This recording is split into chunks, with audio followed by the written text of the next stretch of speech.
planning to tell world leaders that his view is that the pandemic is over? Is that the message on the world stage? I think one of the core things that the president wants to communicate when it comes to global health is that from the point of view of dealing with pandemics, what COVID-19 should teach all of us is that we darn well better be much better prepared for the next one. And that means having a financing facility that the U.S. helped stand up at the World Bank. It means making sure that we are more rapidly developing vaccine manufacturing capability in the rest of the world. It means that we have to be able to move testing and treatment to a much larger and more rapid extent than we have so far.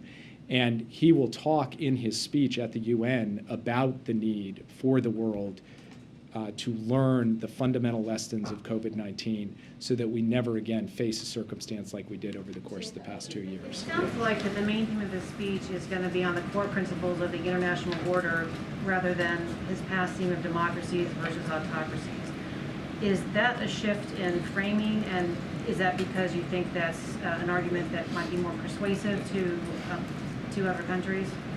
So this is a speech by President Biden to the world. I can promise you that he will talk about his support for democracy and his belief that democracy and not autocracy is the model that best delivers both for its own citizens and against transnational challenges. That will continue to be a hallmark of President Biden's foreign policy and a hallmark of any major address that he gives around it.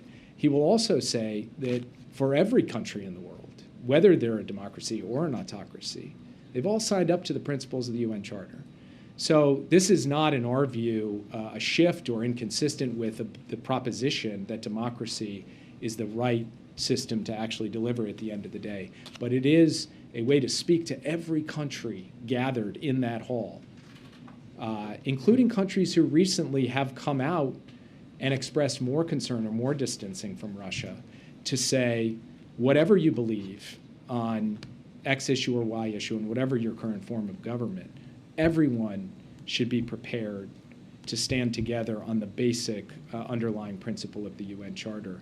And in that respect, he is both going to be able to set out a vision for how democracies can deliver for the world and what that world looks like, a world of greater human rights and human dignity, and also be able to speak collectively to the entire body about an issue of immediate, urgent global security significance.